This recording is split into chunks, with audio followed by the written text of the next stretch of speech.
साहिब बंदगी सतनाम। तो आज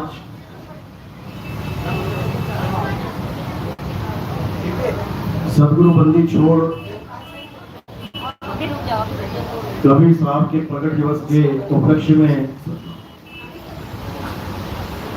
इंदौर में ये भव्य सत्संग आयोजित किया गया है। बहुत बड़े भाग हैं उन जीवों के जो सदगुरु बंदी छोड़ कबीर साहब के इस मूल ज्ञान को अपने पूरे जीवन काल में एक बार भी सुन पाते हैं, और उससे भी बड़े भाग होते हैं उन जीवों के जो इस मूल ज्ञान को थोड़ा सा भी समझ पाते हैं। क्योंकि सुनना आसान है, घंटा 2 घंटा सुन के बैठ के चले गए, लेकिन इस ज्ञान को समझना बहुत मुश्किल है। इसको इसलिए समझना मुश्किल है क्योंकि बड़ा अटपट ज्ञान है, ये अटपटा ज्ञान है। क्योंकि जो सारा जगत भगवान के नाम पे, परमात्मा के नाम पे कर रहा है, इसमें ऐसा कुछ भी नहीं है। ये बिल्कुल अटपट ज्ञान है। इसीलिए कहते हैं कि अटपट ज्ञान कबीर का झटपट लखा न जाए, और जो इसको झटपट लखे तो सब खटपट मिट जाए। यानी जन्मों जन्मों की जो खटपट है, जन्मों जन्मों से ये जीव जो भटक रहा है मालिक के लिए, जन्मों जन्मों से परमात्मा को प्राप्त करने के लिए नाना प्रकार की पूजा पाठ, हवन यज्ञ, नाना प्रकार की पद्धतियां, नाना प्रकार के स्नान, नाना प्रकार की परिक्रमाएं, पता नहीं क्या क्या करने में लगा हुआ है। लक्ष्य एक ही है, परमात्मा को पाना। चाहे कोई हिंदू हो, चाहे मुस्लिम, चाहे सिख, चाहे ईसाई, पूजा सब परमात्मा को पाने के लिए ही कर रहे हैं। लेकिन ये मनमाना आचरण है, अपने मन के हिसाब से लगे पड़े। कोई सोच रहा है ये वाली आरती गा लूं तो भगवान खुश हो जाएगा, कोई कह रहा है ये चालीसा पढ़ लूं तो भगवान खुश हो जाएगा, कोई कह रहा है 5 टाइम की नमाजें पढ़ लूं तो बदला मिल जाएगा, कोई सोच रहा है प्रेयर कर लूं जाके तो वाहिगुरु मिल जाएगा। तो ये सब मन के खेल चल रहे हैं। परमात्मा एक है, इसमें कोई शक नहीं। तो परमात्मा को प्राप्त करने का रास्ता भी एक ही है, इसमें भी कोई शक नहीं। लेकिन वो रास्ता क्या है, कैसे मिलेगा, कौन बताएगा, कैसे समझाएगा, ये सब आज के सत्संग में आपको समझ में आने वाला है। तो आज का सत्संग शुरू करने से पहले परम पिता परमात्मा के नाम पे जयकार लगाएंगे और फिर सत्संग शुरू करेंगे। बोलिए परम पिता परमात्मा की, सदगुरु बंदी छोड़ कबीर साहेब की, सदगुरु मदनपति साहेब की, दीवान जवाहरपति साहेब की, सदगुरु दूलमपति साहेब की, सदगुरु राम सेवक साहेब की, सदगुरु मरापति साहेब की, कलीनपुर धाम की, सभी हंसों की, पंडाल में आए सभी भक्तों की, इनके माता पिता गुरुदेव की, इनके बाल गोपाल की, इस गांव नगर बस्ती की, आज के आनंद की, सकल हंस को बंदगी साहेब बंदगी सतनाम। तो कबीर साहब इस भवसागर में चारों युगों में आते हैं। सतयुग में सतसुकृत नाम से, त्रेता में मुनिंद्र नाम से, द्वापर में करुणामय नाम से, और कलयुग में कबीर नाम से। चारों युग में आते तो अलग अलग नाम से हैं, लेकिन उद्देश्य एक ही होता है। और क्या उद्देश्य होता है? इस जीव को भवसागर से पार करने का रास्ता बताना, जिसे संतों की भाषा में नाम दीक्षा कहते हैं। कबीर साहब क्या करने आते हैं? इस जीव को नाम लखाने आते हैं, नाम दीक्षा देने आते हैं। उससे क्या होगा? उससे ये भवसागर पार कर जाएगा। नाम तो भगवान के, परमात्मा के, कबीर साहब के आने से पहले भी प्रचलित थे। जब कबीर साहब आए उससे पहले भी लोग कुछ ना कुछ नाम जप रहे थे। तो कबीर साहब को आने की क्या जरूरत पड़ गई? आज इसी को समझना है। अगर ये बात समझ में आ गई तो तुम्हें कबीर साहब के यथार्थ मूल ज्ञान का तुम्हें समझ आ जाएगा कि आखिर वो मूल ज्ञान क्या है। और अगर ये बात समझ में नहीं आई तो तुम उसी पुराने पवित्र ज्ञान में रमे रह जाओगे, भक्ति तो करोगे लेकिन मुक्ति प्राप्त नहीं होगी। यानी कुआं तो खुदवाओगे लेकिन पानी नहीं मिलेगा, कुआं सारी उम्र खोदते रहना, लेकिन बिना पानी का कुआं किस काम का, बिना मुक्ति के भक्ति किस काम की। बस इसी को समझना है। तो कबीर साहब इस संसार में आते हैं सच्चा नाम देने के लिए। ये जीव भी बहुत से नाम लेके बैठा है लेकिन वो सतनाम नहीं है, सच्चा नाम नहीं है, वो इंसानों के द्वारा बनाए गए कृत्रिम नकली नाम है, जिसको 52 अक्षरी नाम भी कहते हैं। तो कबीर साहब के आने का मकसद क्या था?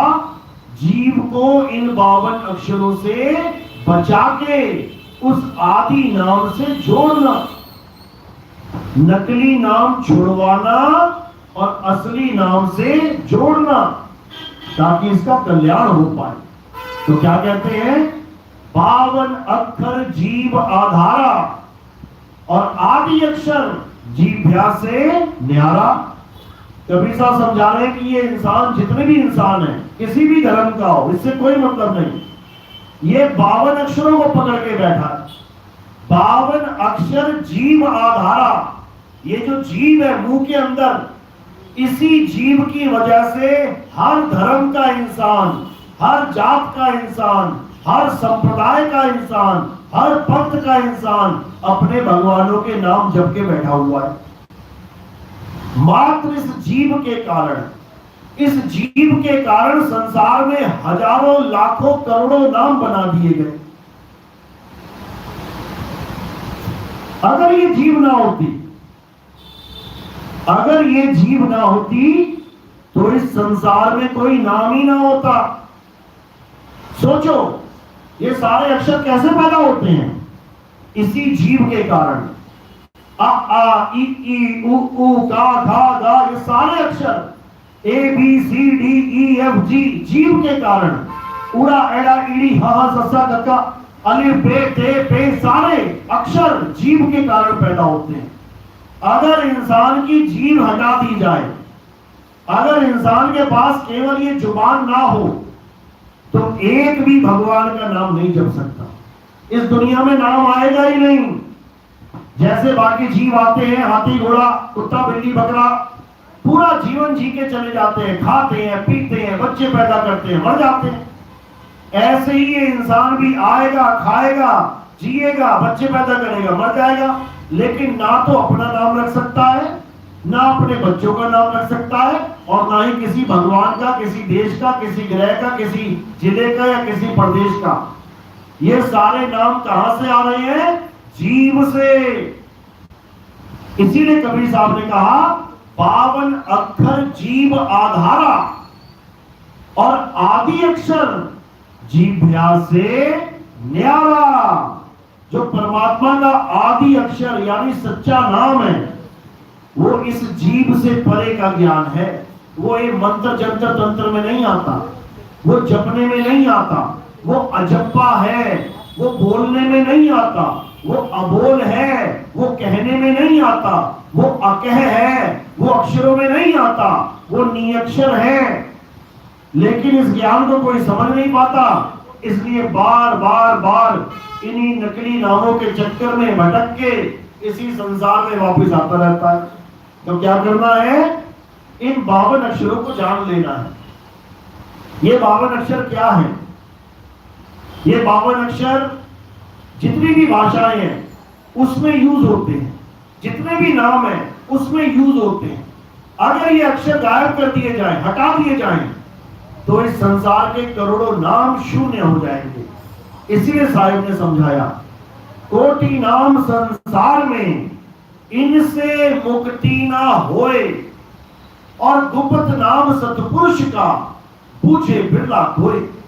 यानी इस दुनिया में हजारों लाखों करोड़ों नाम जपे जा रहे हैं, लेकिन दुख की बात यह है कि एक भी नाम मुक्तिदायक नहीं है। भक्ति तो बनती जाएगी तुम्हारी, पुण्य कर्म तो बनते जाएंगे, क्योंकि जब तप पूजा पाठ हवन यज्ञ ये पुण्य कर्मों में आता है। और चोरी जारी, गालियां देना, मारना कूटना, कत्ल करना, हिंसा करना, ये सब पाप में आता है। तो ये जीव या तो पापी बन जाएगा या पुण्यकर्मी बन जाएगा। इन दोनों के अलावा उसके पास रास्ता ही नहीं है। और कबीर साहब समझा रहे हैं, पाप पुण्य ये दोनों बेड़ी, एक लोहे एक कंचन केड़ी। पाप करोगे तो लोहे की बेड़ियां मिल जाएंगी, पुण्य करोगे तो सोने की बेड़ियां मिल जाएंगी। राजा महाराजा क्या पहनते हैं? गले में बेड़ियां, हाथों में बेड़ियां। देखो जितनी भी चैन पहनते हैं, कैसा डिजाइन है चैन का? बिल्कुल बेड़ी की तरह, लेकिन सोने की है इसलिए अच्छी लग रही है।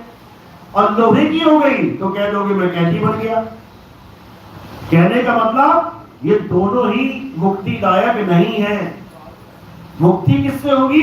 गुप्त नाम सतपुरुष का, पूछे बिरला कोई।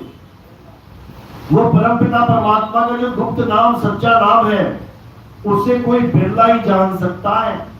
और वो बिरला कौन है? जिसके जीवन में भेदी सतगुरु आ जाए। अगर जपी तपी सन्यासी आ गया तो काम बनने वाला नहीं है। भेदी सतगुरु आए तुम्हारे जीवन में तब काम बनेगा। तो क्या कहते हैं मदन साहेब?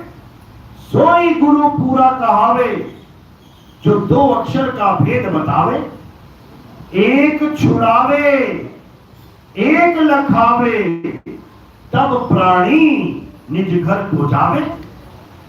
कहते हैं अगर तुम्हारे जीवन में ऐसा गुरु आ गया जो दो प्रकार के अक्षरों का ज्ञान दे दे। एक अक्षर ये मुंह से बोलने वाले अक्षर, ये 52 अक्षर, ये जुबानी अक्षर, ये कहने में आने वाले अक्षर, जिसके लिए क्या बोला साहिब ने? शब्द शब्द सब कोई कहे, वह तो शब्द विदेह, और जीपा पे आवे नहीं, निरख परख कर ले। यानी वो सच्चा नाम जीभ पे नहीं आता, वो बोलने लिखने पढ़ने में नहीं आता, वो हिंदी पंजाबी उर्दू फारसी में नहीं आता, वो कोई नाम है ही नहीं, वो एक वस्तु है। उस वस्तु का ज्ञान करने के लिए, उस वस्तु का ज्ञान प्राप्त करने के लिए हमें भेदी गुरु की जरूरत पड़ती है। तो साहिब समझा रहे हैं, वस्तु कहीं और ढूंढे कहीं, कैसे लागे हाथ, और गुप्त वस्तु तब मिले जब भेदी लीजिए साथ। भेदी लीजिए साथ। ये जपी तपी सन्यासी नहीं कि 1 करोड़ बार नाम जप ले, ये 2 करोड़ बार नाम जप ले, ये सब दोजक में पहुंचा देंगे, नरकों में लेके जाएंगे ये। क्यों? क्योंकि तपोराज राजो नरकम। जब तप करने वाले राजा महाराजा बनते हैं, और महाराजा बनने के बाद अत्याचार करते हैं, एक दूसरे पे चढ़ाई करते हैं, हजारों लाखों सैनिकों को मार देते हैं। इसका पाप भोगने के लिए वो नरकों में जाते हैं। तो तपोराज राजो नरकम। इसलिए कबीर साहब ने जब तप पूजा पाठ का खेड़ा ही जुड़वा दिया। क्या कहते हैं? वो को कहां ढूंढे रे बंदे, मैं तो तेरे पास में, ना मैं जप में, ना मैं तप में, और ना एकांत निवास में, ना मैं मंदिर में, ना मस्जिद में, ना काबे कैलाश में। बिल्कुल क्लियर कि मैं किसी मंदिर मस्जिद गुरुद्वारे में नहीं रहता भाई, और ना ही मैं किसी जप तप पूजा पाठ से मिलने वाला। अगर मुझे खोजना है तो भेदी गुरु ढूंढ, भेदी लीना साथ में, और दीनी वस्तु लखाए, और कोटि जन्म का पंथ था पद में पहुंचा जाए। अगर भेदी गुरु मिल गया तो समझ लो कि अब कल्याण हो जाएगा। अब 101% तुम्हें परमपिता परमात्मा का ज्ञान होगा, क्योंकि भेदी गुरु सारे संसार से हटा के तुम्हें तुम्हारे आत्म तत्व में खोजने का ज्ञान देता है। क्योंकि परमात्मा कहीं बाहर नहीं, तुम्हारी आत्मा में विराजमान है। श्री गुरु ग्रंथ साहब में ये वाणी दर्ज है, आत्म में राम, राम में आत्म, चीनस गुरुमुख विचारे। यानी जब गुरुमुख का विचार यानी उसका ज्ञान मिलेगा, तब तुम जान पाओगे कि कैसे आत्मा में परमात्मा का वास है। समझा रहे हैं साहिब? जीव तिलमा ही तेल है और जीव चकमक में आग, तेरा साईं तुझ में है, जाग सके तो जाग। कहां ढूंढने को बोल रहे हैं? क्या मंदिर में बोल रहे हैं या मस्जिद में बोल रहे हैं या किसी पत्थर की मूर्ति में बोल रहे हैं? कहां बोल रहे हैं? कह रहे तेरा साईं तुझ में है और जाग सके तो जाग। कि अगर परमात्मा को खोजना है तो अपने अंदर खोज, तब कल्याण होगा, नहीं तो नहीं होगा। लेकिन अपने अंदर खोजने की जगह ये इंसान इस काया में खोजने लग जाता है। वाणी कह रही है तेरा साईं तुझ में है, और इंसान समझ रहा है, ये अज्ञानी जीव समझ रहा है कि मेरा साईं मेरी काया में है। बस यहीं पे धोखा हो जाता है। जो गुरु लोग कहते हैं कि परमात्मा तुम्हारी काया में, तुम्हारे शरीर में विराजमान है, वो कबीर साहब की वाणी को समझ ही नहीं पाते। कबीर साहब ने ये कभी नहीं कहा कि परमात्मा तेरे शरीर में रहता है, कभी नहीं कहा। अरे शरीर तो जेल है, ये 5, 25, 3 का पिंजड़ा, और वहां में तुमको राखे हो, हमको राखे हो नहीं। ये जीव इस 5 तत्व 25 प्रकृति 3 गुण की जेल में फंसा पड़ा है।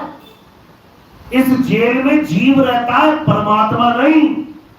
लेकिन वाणी को ना समझ के और उस आत्म तत्व का भेद ना होने के कारण ये जितने गुरु बैठे हुए हैं, ये सब तुम्हें आंखें बंद करके तुम्हारे शरीर के अंदर ध्यान लगाने की बात कर देते हैं। और ये ना समझ जीव बेचारा आंखें बंद करके कबूतर की तरह, कबूतर आंखें बंद कर देता है जब बिल्ली आती है, तो वो सोचता है कि आंखें बंद हो गई, अंधेरा हो गया, अब बिल्ली मुझे नहीं देख पाएगी।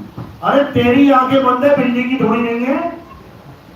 इसी प्रकार ये जीव क्या करता है, आंखें बंद करके अंधेरे में परमात्मा को खोजने लग जाता है। अब वहां पर कौन मिल जाता है? परमात्मा की जगह कौन मिल जाता है? मन। एक ज्योत जग जाती है यहां पे, जिसके लिए बाबा नानक कह रहे हैं मन तू ज्योत स्वरूप है। परमात्मा ज्योत स्वरूपी नहीं है। कबीर साहब कहते हैं मन ही स्वरूपी ज्योत निरंजन, यही सबको भरमाने में लगा हुआ है। तो अंधेरे में जैसी प्रकाश दिखाई देता है, अब इस जीव को परमात्मा का ज्ञान तो होता नहीं, ये उसी को परमात्मा मान के बैठ जाता है और सारा जीवन इसी ज्योत निरंजन के चक्कर में बर्बाद कर देता है। तो साहिब यही समझा रहे हैं कि संतो निरंजन जाल पसारा। ये इसका जाल कहां है? ये खोपड़ी इसका जाल है, इसमें सबको अटका रखा है। इसने इस खोपड़ी को पार नहीं करने देता। ये इसके अंदर जाते ही दिमाग देखा ना कैसा डिजाइन होता है, ये गोल गोल गोल गोल। कभी दिमाग की फोटो देखना, ये पूरा षड्यंत्र, पूरा चक्रव्यूह रचा हुआ है इसने। एक बार जो अंदर घुस गया वो कभी पार नहीं हो सकता, वो इसी चक्रव्यूह में उलझा रह जाएगा। इसलिए कबीर साहब कभी अंदर जाने की बात ही नहीं करते। क्या कहते हैं? कहते आंख न मूंदो, कान न रूंदो, अरे तनिक कष्ट मत धारो, खुले नयन पहचानो हंस हंस, सुंदर रूप निहारो। कहते हैं आंख बंद करने की जरूरत नहीं है। कोई बाबा ये कहता है कि बेटा आंख बंद करके 2 घंटा 3 घंटा 4 घंटा नाम जप, तो समझ जाना कि वो परमात्मा का दूत नहीं है, वो काल का ही दूत है, वो परमात्मा का हंस नहीं है, वो काल का ही भेजा हुआ षड्यंत्रकारी दूत है, वो सबको उलझाने के लिए आया है। लेकिन कबीर साहब खुद अपनी वाणी में कहते हैं कि इस काल भगवान ने नाना प्रकार के जाल बिछा रखे हैं, 12 पंथ चला रखे हैं मेरा नाम लेके। आज जितने कबीर पंथ आप देख रहे हो, ये सब कहने को कबीर पंथ है, लेकिन सब के सब वो काम करवा रहे हैं जो कबीर साहब ने मना किए थे। देखो काशी में कितना बड़ा मंदिर बना दिया, और कबीर साहब क्या कह रहे हैं, ना मंदिर में ना मस्जिद में, देखो बड़ी सी मूर्ति रखवा दी वहां पे। कबीर साहब कह रहे हैं, पाथर पूजे हरि मिले तो मैं पूजूं पहाड़। कबीर साहब नाम जाप को मना करते हैं, ना मैं जप में ना मैं तप में, लेकिन ये सारे कबीरपंथी अपने चेलों को नाम जाप देके सारा जीवन बर्बाद कर देते हैं। ये कबीर साहब के बिल्कुल उल्टा काम चल रहा है। किसी को बुरा लग रहा है तो कोई बात नहीं, लेकिन जो सच है उसको सुनना सीखो। आज बुरा लग रहा है, लेकिन धीरे धीरे जब सत्य को जानना शुरू करोगे तब समझ में आ जाएगा कि कबीर साहब बिल्कुल सही बोलते थे। ये हम लोगों ने अपना मनमुखी ज्ञान चला दिया। भवन बनाने को मना नहीं है, बनाओ।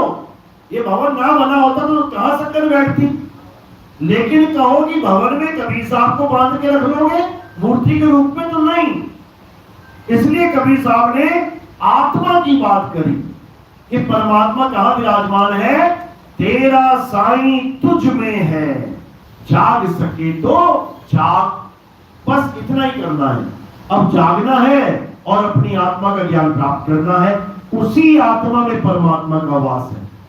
कहते कस्तूरी कुंडल बसे और मृग ढूंढे वनमाही, ऐसे रमता राम है ये दुनिया जाने नहीं।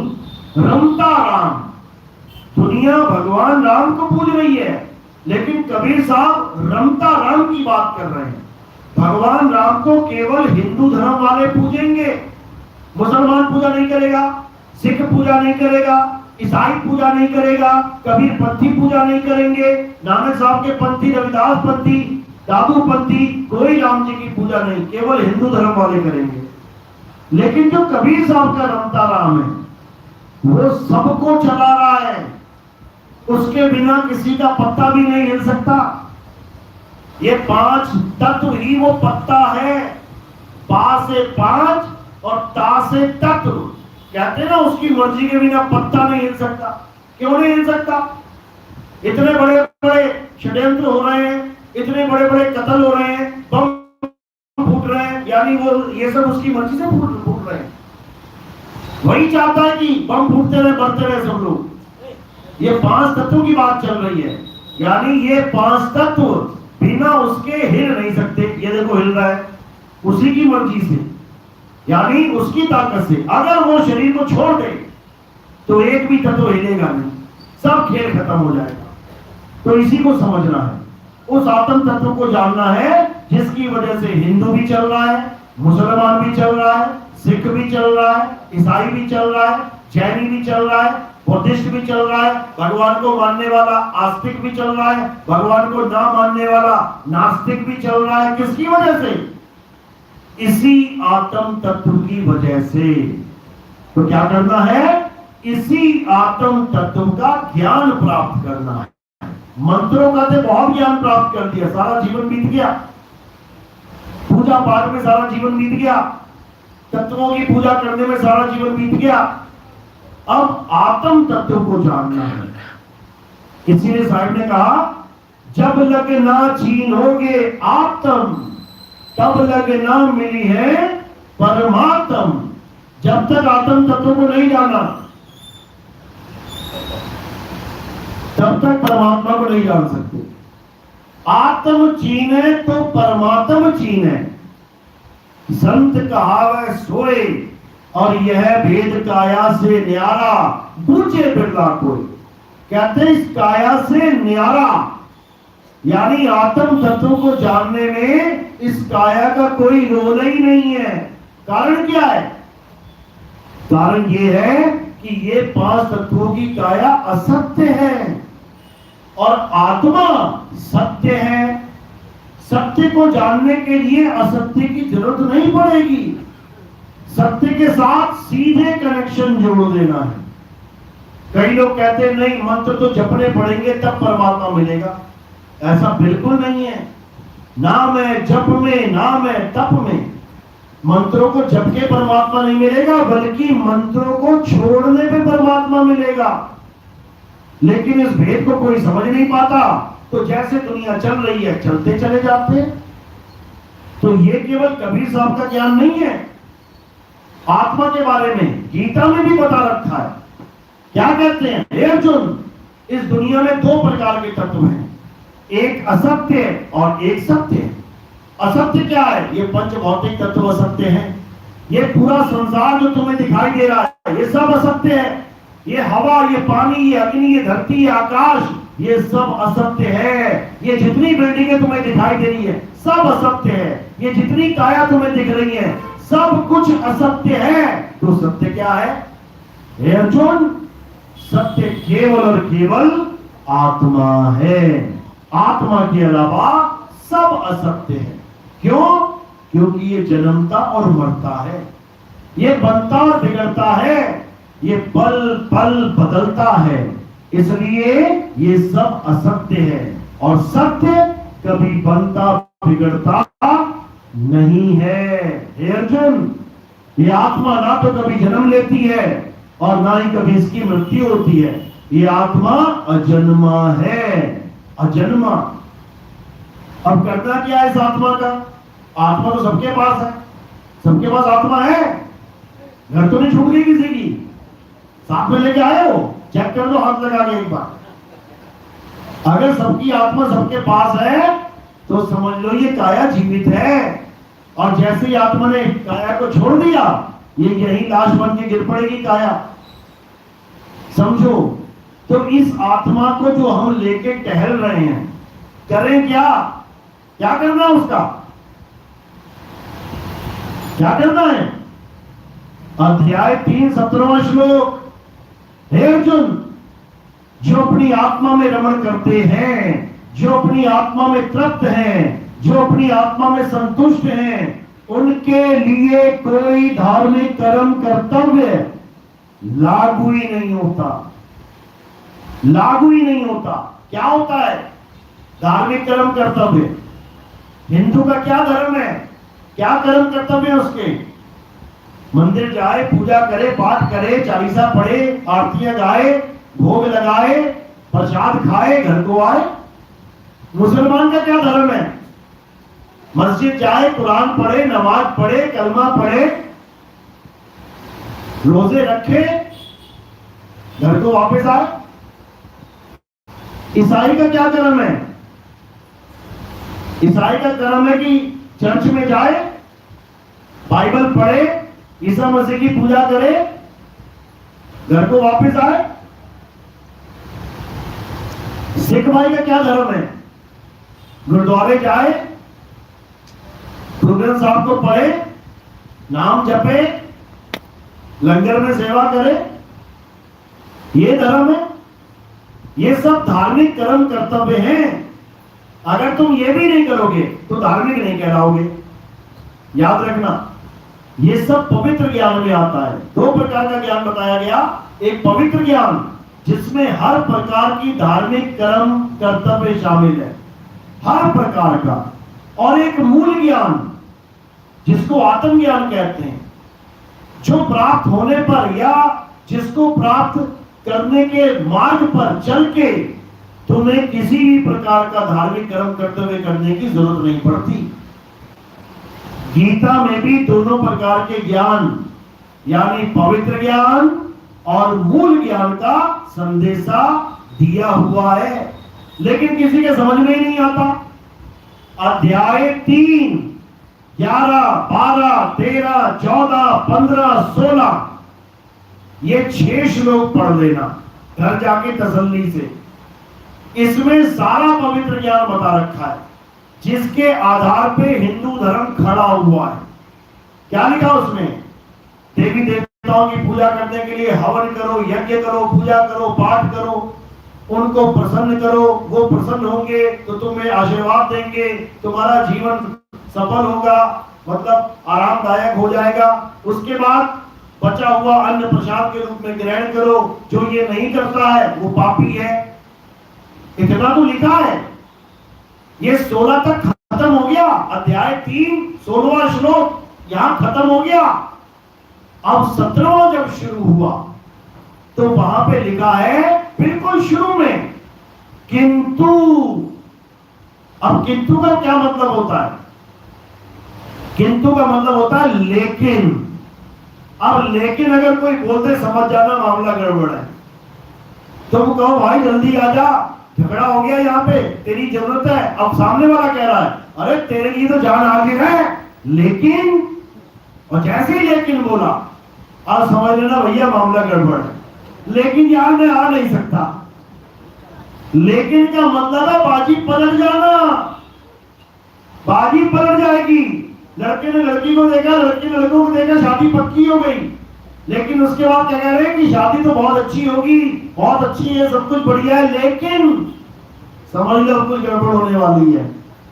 यानी जहां लेकिन आ गई समझ लो खेल खत्म। इसी प्रकार अध्याय 3 11 से 16 तक तो खूब धार्मिक कर्म करते हुए बताए गए, खूब करो खूब करो।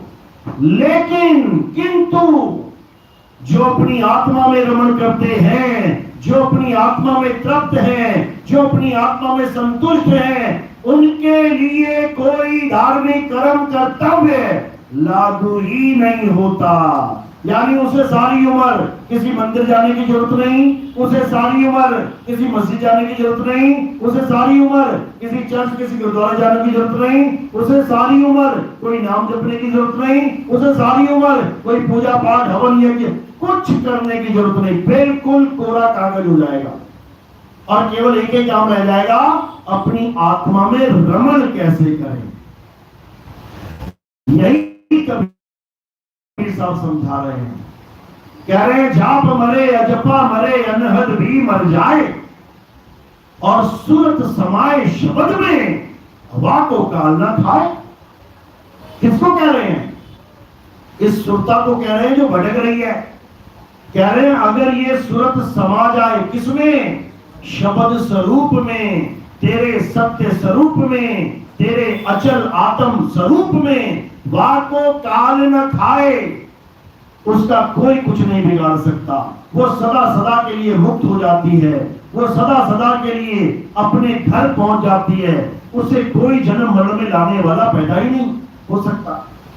लेकिन ये कब होगा? जब तुम्हारे जीवन में कोई तत्वदर्शी संत आएगा। जब भी तभी सन्यासी नहीं कि बेटा ये पकड़ ले माला, इतने नाम जप ले, पूरा दिन नाम ही जपता रहे। वो काम कौन करेगा फिर घर में बैठ के? दुकान कौन जाएगा? मैं 8 करोड़ बार माला ही जपता रह जाऊंगा, मेरे 20 साल निकल जाएंगे, काम कौन करेगा? तो कबीर साहब इस माला फेरने का बिल्कुल खंडन करते हैं। कह रहे माला तो कर में फिरे और जीव फिरे मुख माही, ये मनवा दसहु दिसी फिरे, ये तो सिमरन नाही। माला फेरत जुग भया और मिटा न मन का फेर, अरे कर का मन का फेंक के मन का फेर। फिर कह रहे हैं माला फेरू ना हरि भजू और मुख से कहूं ना राम, मेरा हरि मुझे भजे और मैं पाऊं विश्राम। फिर कह रहे हैं अरे भला हुआ मेरी माला टूटी, मैं राम भजन से छूटी और मेरे सिर से टली भला। वो तो ये समझा रहे हैं, लेकिन इन कबीर पंथियों ने माला पकड़ा दी हाथ में, जपो बेटा राम राम, जपो बेटा अल्लाह अल्लाह, जपो बेटा कबीर कबीर। बस इसी को समझना है। क्या करना है? नाम जाप को छोड़ देना है और क्या करना है? आत्म स्वरूप को प्राप्त करना है। कैसे करेंगे? जब हमारे जीवन में कोई तत्वदर्शी संत आएगा। कहां लिखा है ये? गीता में अध्याय 4 34वां श्लोक। हे अर्जुन, अगर तुम सत्य को जानना चाहते हो, अगर तुम सत्य को प्राप्त करना चाहते हो, तो ऐसे तत्वदर्शी संत की शरण में जाओ जिसने आत्म तत्व को जान लिया है। जिसने आत्म तत्व को जान लिया है वही तुम्हें तुम्हारे अचल आत्म तत्व को जना सकता है, वही तुम्हारे सत्य स्वरूप को लखा सकता है। अन्यथा किसी और के पास चले गए, वो तुम्हें मंत्र ही जपवाएगा। कोई कहेगा 2 नाम जप ले, कोई कहेगा 100 नाम जप ले। कोई कहेगा 5 नाम जप ले, कोई कहेगा 50 नाम जप ले, इसी में जीवन बीत जाए।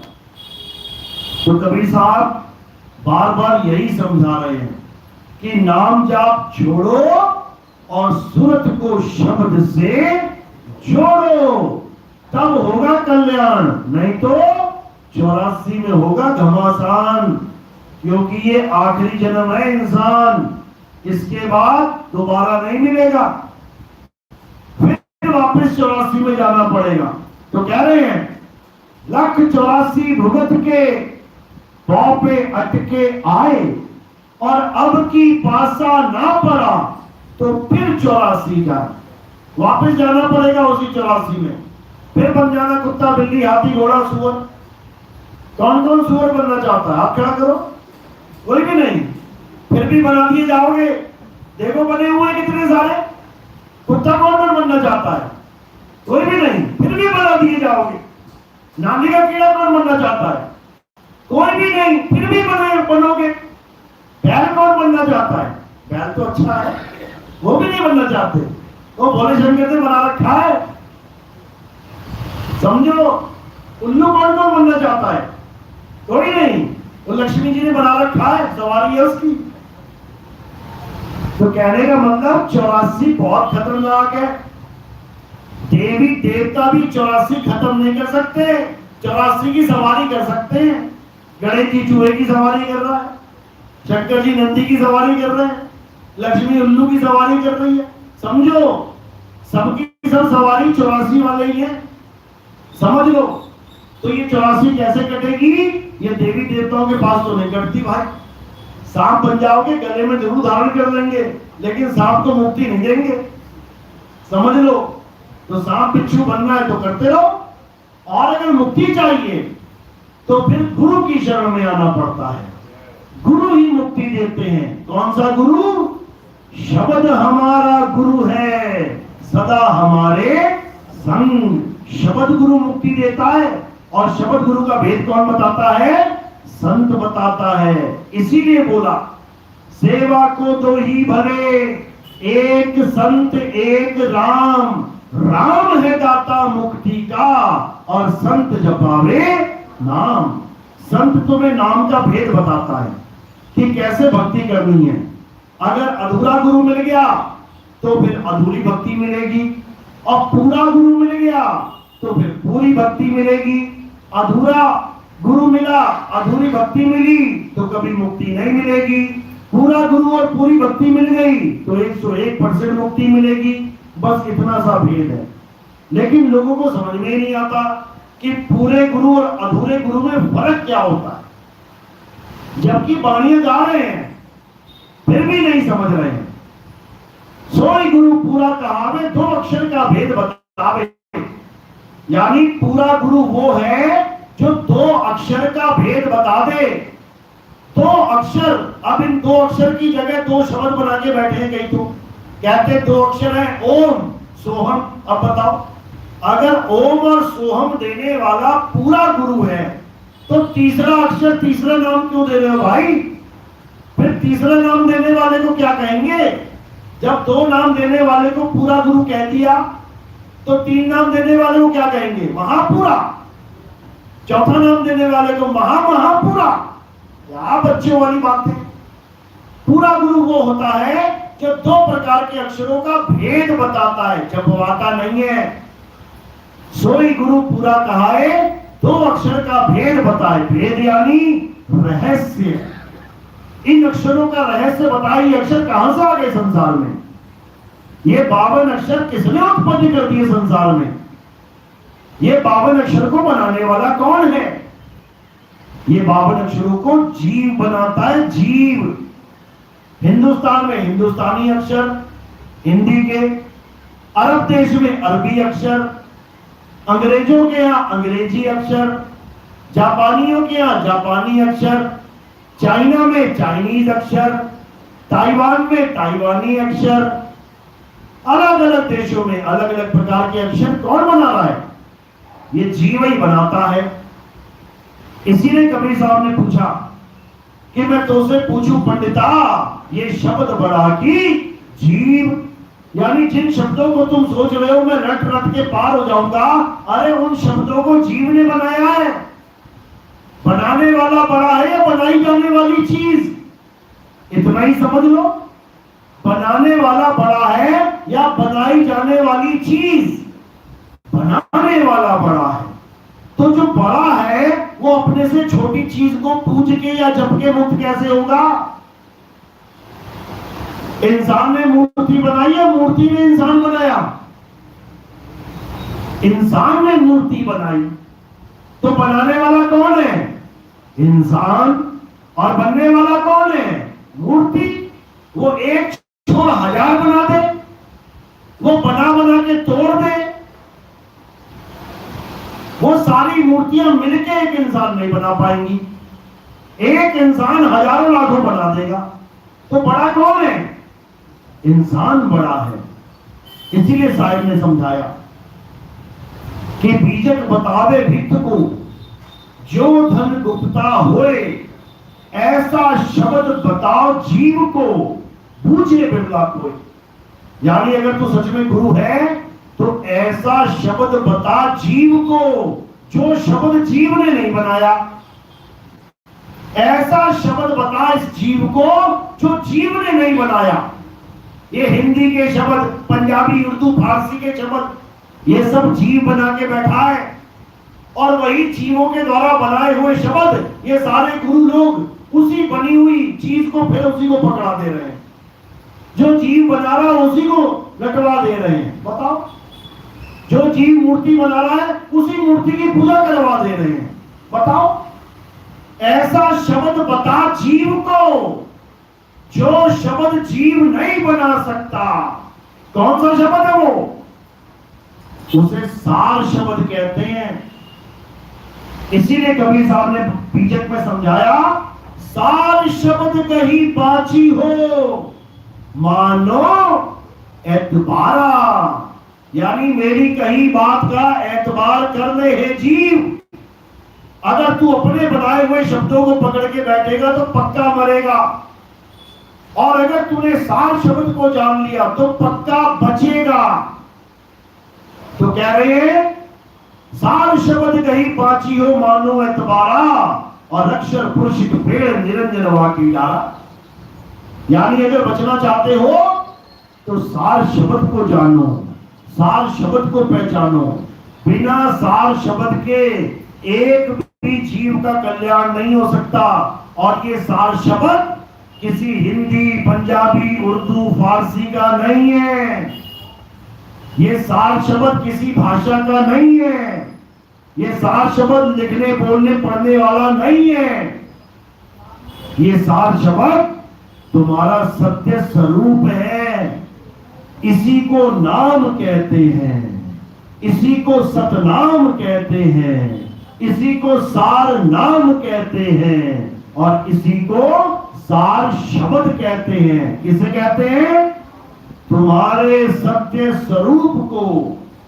इसलिए कबीर साहब वाणी में कहते हैं, सत्य स्वरूपी नाम साहिब का सो निज नाम हमारा। यानी हमारा निज नाम और परमात्मा का सत्य स्वरूप एक ही है, एक ही है। तो जब भी बात चलेगी निज नाम की तो बात तुम्हारे सत्य स्वरूप की चल रही है, मंत्रों जंत्रों की नहीं। मंत्र देने वाले तो कबीर साहब ने गुरुआ बोले, गुरुआ। ये मंत्र देने वाले गुरु नहीं, गुरुआ है। अरे गुरुआ तो घर घर फिरे, कौड़ी केर 50, अपने रूप की खबर नहीं, शिष्यकरण की आस। अपने स्वरूप को नहीं जानता ये गुरुआ, और हिंदी, पंजाबी, उर्दू के नाम दे दे के चेले बोल रहा है। साहिब समझा रहे हैं, अरे घर घर मंत्र देत फिरत ये माया के अभिमाना, गुरुआ सहित शिष्य सब कूड़े, अंतकाल पछताना साधो देखो ये जग बौराना। ये सारा जग बौराना पागल हो गया है। परमात्मा तो पाने को निकल तो पड़ा है, लेकिन रास्ता ही नहीं पता, मंजिल कैसे मिलेगी? तुम घर से निकल जाओ किसी से बात करते करते, हाँ रमेश मैं अभी आ रहा हूं, दिल्ली पहुंच रहा हूं, मैं अभी तुझसे मिलता हूं, एड्रेस लिया नहीं उसका, एड्रेस लिया नहीं, बस बातों बातों में कह रहा हूं मैं अभी घर से निकल पड़ता हूं, मैं मिलूंगा तुझे आके, ले ओ मिल ले जाके।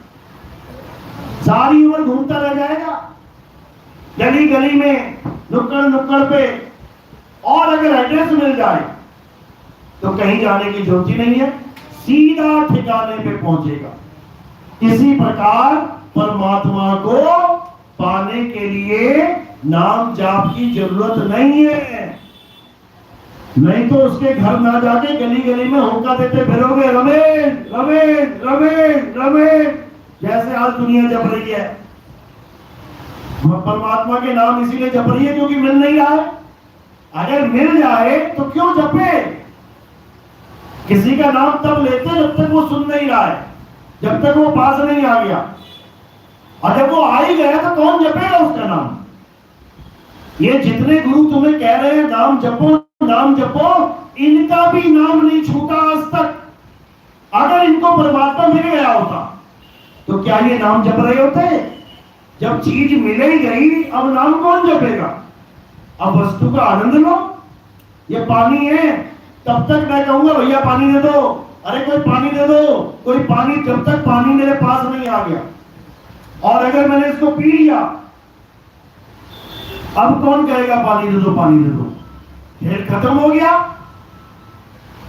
समझो, तो साहिब यहां पे वस्तु की बात कर रहे हैं, मंत्र नाम की नहीं।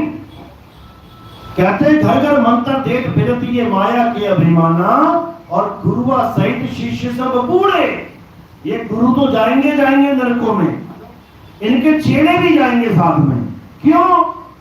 क्योंकि साहिब समझा रहे हैं, कह रहे झूठा गुरु अजगर बना और 184 जाए, सारी संगत चीटी बनी तोड़ तोड़ के खाए। सारी संगत चीटी बनेगी। ये जो लाखों करोड़ों भीड़ दिखाते ना यूट्यूब चैनलों पे, देखो कितनी कितनी भीड़ आ रही है, फिर चीटियां भी देख लेना कैसी होती हैं। चीटियां भी खूब भीड़ नहीं होती हैं, और ये सब चीटी बनने की तैयारी कर रहे हैं, और गुरुजी अजगर बनने की तैयारी कर रहे हैं। देख लो, तुम्हें कोई नहीं दिखेगा गली में, सब आश्रम में बढ़िया बेड पे लेटे हुए हैं, पूरा पूरा महीना लेटे रहते हैं। तो अजगर क्या करता है? अजगर भी लेटा रहता है, उसका काम लेटने का है। तो यही चीटियां जा जाके तोड़ तोड़ के खाती हैं। क्यों? क्योंकि तूने हमारा इंसान जन्म बर्बाद कर दिया। जो लाखों करोड़ों जन्मों के बाद हमें एक जन्म मिला था, वो भी बर्बाद कर दिया इस नाम जाप के चक्कर में, इस पूजा पाठ के चक्कर में। तो यही कबीर साहब बार बार समझा रहे हैं कि अभी भी समय है, जाग जा, आत्म देव को पहचान ले। यही कृष्ण जी समझा रहे हैं, यही पलटू साहब कह रहे हैं, पलटू पूजे आत्मा, नित आए नित जाए, और पात्र पूजे मूर्खा, हाथ छोड़ घिघी आए। अगर तुमसे कोई गलती हो गई तो किसी इंसान से माफी मांग लो, वो माफ भी कर देगा। अब भगवान से माफी मांग रहे हो पत्थर के आगे, अब उसने माफ किया या ना किया ये भी नहीं पता लगेगा। इंसान कम से कम ये तो कह सकता है ना, नहीं मैं नहीं माफ करूंगा तुझे, या कह देगा अरे मैंने माफ कर दिया। वो भगवान ने किया ना किया ये भी नहीं पता, और पूरी कहानी सुना के आ गया। तो पलटो पूजे आत्मा, नित्य आए नित्य जाए, यानी हम उसकी पूजा करते हैं जिसके होने और ना होने पे हमें पता चल जाता है। बच्चा पैदा हुआ, खूब तालियां थालियां बजी, लेकिन बच्चा रोया ही नहीं, दिल की धड़कन चली नहीं रही है, सांसें चली नहीं रही है, तो लड्डू बांटोगे? क्यों? बच्चा तो हो गया, लड़का तो पैदा हो गया, लड़का चाहिएगा मिल गया, लेकिन इसमें आत्मा नहीं है, इसलिए वो एक लाश के समान है। पलटू पूजे आत्मा, नित्य आए नित्य जाए। आते भी पता लगता है, बच्चा रोया, और जाते भी पता लगता है। दिल की धड़कन चेक करते, सांसें चेक करते, कोई पड़ा हो रास्ते में, अरे ये तो चला गया, तो आते भी पता लगा और जाते भी पता लगा। अब एक पत्थर को ले जाओ तुम पहले प्राण प्रतिष्ठा करा देना किसी पंडित जी से, उसके बाद दूसरे पंडित जी के पास ले जाना और उसको बस इतना कहना, पंडित जी देखना इसमें प्राण है कि नहीं है, चेक करके बताना जरा। अगर वो चेक करके बता दे तो गारंटी के साथ बता रहा हूं मैं, बता के दिखा दे। वो नहीं बता सकता क्योंकि ऐसी कोई मशीन है ही नहीं जो पत्थर में प्राण चेक कर दे। समझो बात को। यानी ठीक है, शुरुआत के लिए अच्छा ज्ञान है। अगर पत्थर की मूर्ति ना पूजेंगे शुरू में तो क्या करेंगे? अब छोटा छोटा बच्चा तो समझ नहीं सकता आत्मा क्या है, यहां बूढ़े बूढ़े नहीं समझ पा रहे, बड़े बड़े संत नहीं समझ पा रहे, तो एक छोटा सा जीव कैसे समझेगा? इसलिए शुरुआती ज्ञान के लिए मंदिर, मस्जिद, गुरुद्वारा, चर्च सब अच्छा है शुरुआती ज्ञान के लिए। एक डॉक्टर है, उसको पूछो कभी आंगनबाड़ी गए थे क्या, कभी नर्सरी में गए थे क्या, पहली दूसरी में गए थे क्या बोलेगा? कभी नहीं गया। कहेगा गया था, लेकिन वहां रह नहीं गया, आगे बढ़ गया। इसी प्रकार जब तक आत्मा का ज्ञान बताने वाला या आत्मा का ज्ञान समझने वाला कोई ना हो, तब तक पूजा पाठ, हवन, यज्ञ, ये सब धार्मिक कर्म कर्तव्य करते रहना चाहिए ताकि तुम एक ट्रैक पे रहो। अब तुम कृष्ण जी की पूजा ही नहीं कर रहे हो तो कृष्ण जी की गीता कब पढ़ोगे? तुम्हें अल्लाह से प्यार नहीं है तो बता दो किसने कुरान पढ़ ली। तुम्हें बाबा नानक से प्यार नहीं है तो बताओ किसने उनकी जीवनी पढ़ ली। तुम्हें मल्लुकदास जी से प्यार नहीं है, बताओ किसने उसकी कहानी पढ़ ली। यानी पहले तुम्हारे जीवन में एक मूर्ति लानी पड़ती है, मजबूरी है। राम जी की मूर्ति, सीता जी की मूर्ति लानी पड़ी, तभी तो रामायण देखी तुमने, तभी तो तुम्हें पूरी रामायण याद है। रावण को किसने मारा था? शूर्पणखा ने। पता है ना किसने मारा? क्यों? क्योंकि खूब पूजे राम जी, खूब पूजे। मूसा अलैहिस्सलाम का लड़का कौन था? मूसा का लड़का कौन था? नहीं पता। क्यों? क्योंकि वहां कभी पल्ले ही नहीं पड़ा वहां जाना हमारा, वहां हम कभी गए नहीं। क्यों? प्यार ही नहीं है वहां पे। बाबा नानक के कितने लड़के थे? 1 2 3 4 5, कितने थे? 7। क्या बात है। 2 लड़के थे उनके, जयचंद और श्रीचंद। अब जब बाबा नानक से कभी वास्ता ही नहीं पड़ा तो कौन उनकी कहानी जानेगा?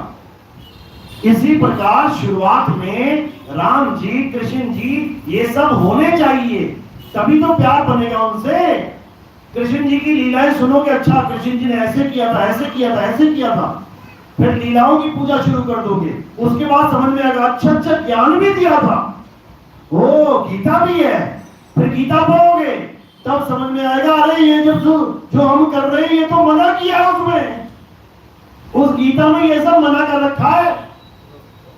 अध्याय 7 23वां श्लोक, हे अर्जुन, जो देवी देवताओं की पूजा करते हैं वो अल्प बुद्धि जीव हैं।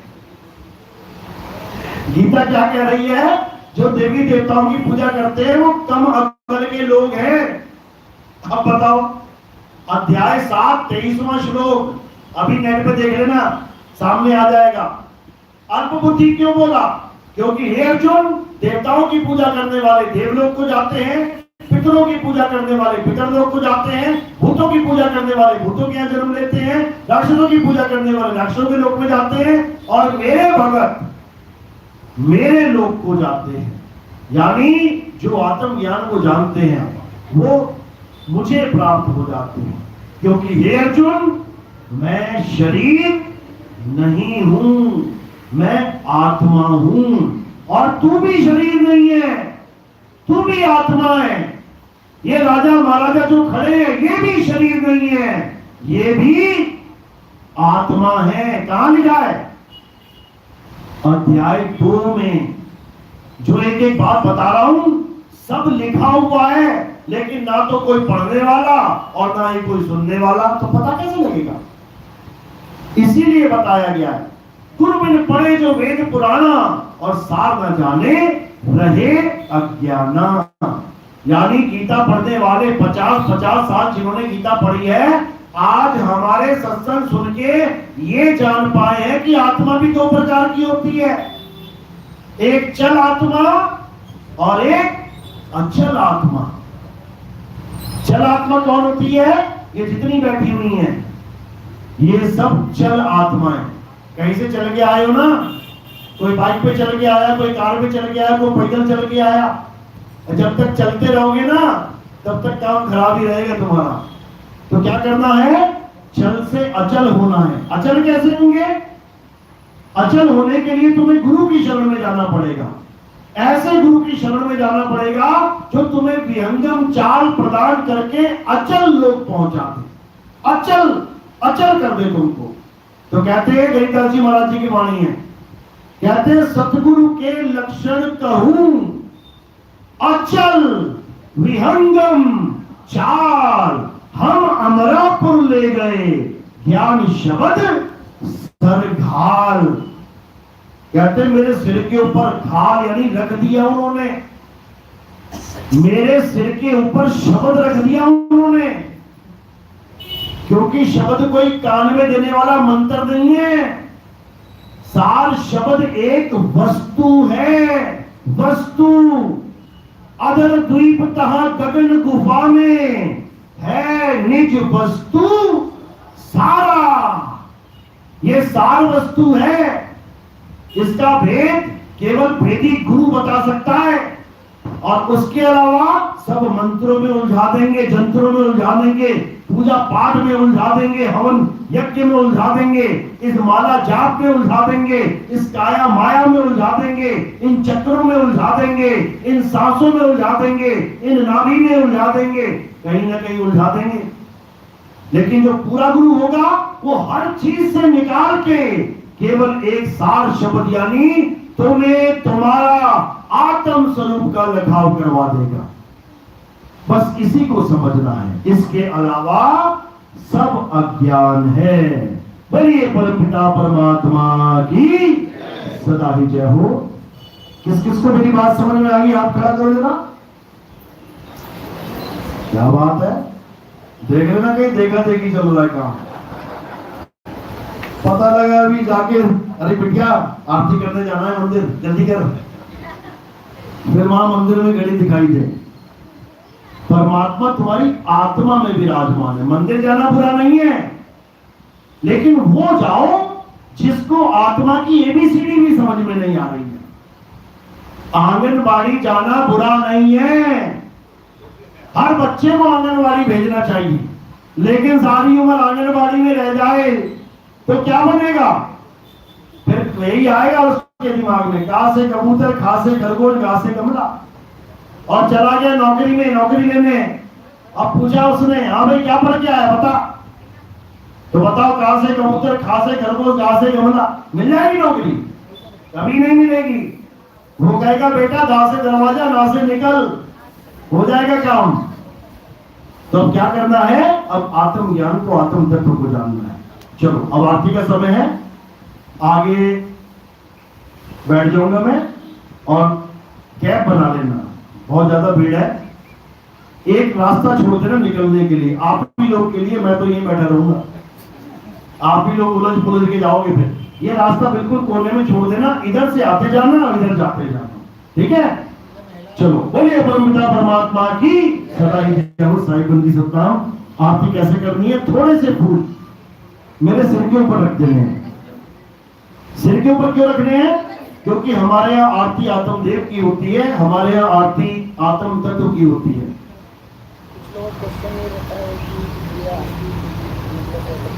हाँ तो बता तो रहे हैं, यही तो बता रहे हैं। आरती समझ लो किसकी होती है? आरती किसी जड़ वस्तु की नहीं होती हमारे यहाँ। आरती का मतलब है आ और रत जा। किसमें रतोगे? सुरत शब्द में रखती है। यानी हमारे यहाँ संतों को शरीर नहीं माना जाता, हमारे यहाँ संतों को आत्मा माना जाता है। इसीलिए कबीर साहब की वाणी समझाती है, संत हमारी आत्मा, हम संतन के जीव, और संतन हम में रम रहे ज्यों माखन में घी। जिस प्रकार मक्खन में घी नहीं दिखाई देता, इसी प्रकार इस काया के साथ जुड़ी आत्मा नहीं दिखाई देती। लेकिन जब आप फूल रखते हो सिर के ऊपर, तब ये आत्मा को समर्पित हो जाते हैं, क्योंकि पैर के अंगूठे से लेकर सिर की चोटी तक ये क्या दिखाई दे रहा है? नाशवान शरीर। और हमने फूल कहां रखे? नाशवान शरीर से परे। तो ये आत्मदेव को समर्पित हो जाते हैं। आरती ऐसी करनी है, वो सिर पे रखना है। और कोई प्रचार प्रसार में योगदान करना चाहेगा तो वो सेवा चरणों में लगनी है। उससे हम क्या करते हैं, हमारा प्रोग्राम टीवी चैनल में भी आता है। आप सुबह सुबह 6:30 पौने 7 बजे टीवी खोल लेना। साधना टीवी और ईश्वर टीवी 2 चैनल्स पे हमारे प्रोग्राम चलते हैं। उसमें आपको सुबह सुबह बहुत सारे बाबा लोग भी मिलेंगे। एक बाबा आएगा, 1 घंटा तक बोल के जाएगा कि नाम जपो, नाम जपो, नाम जपो। दूसरा बाबा आएगा, 2 घंटे बोल के जाएगा कि नाम जपो, नाम जपो, नाम जपो। परमात्मा को पाना है तो नाम जपो। जैसे ही बाबा बोल के जाएगा, इतने में मैं आ जाऊंगा और मैं क्या बोलूंगा? अगर परमात्मा को पाना है तो नाम छोड़ो, नाम छोड़ो, नाम छोड़ो, और अपने आत्म तत्व से खुद को जोड़ो, अपने स्वरूप से खुद को जोड़ो। जो स्वरूप तुम भूल चुके हो अपना, उसको याद करो और इस नकली स्वरूप को छोड़ो, जाने दो।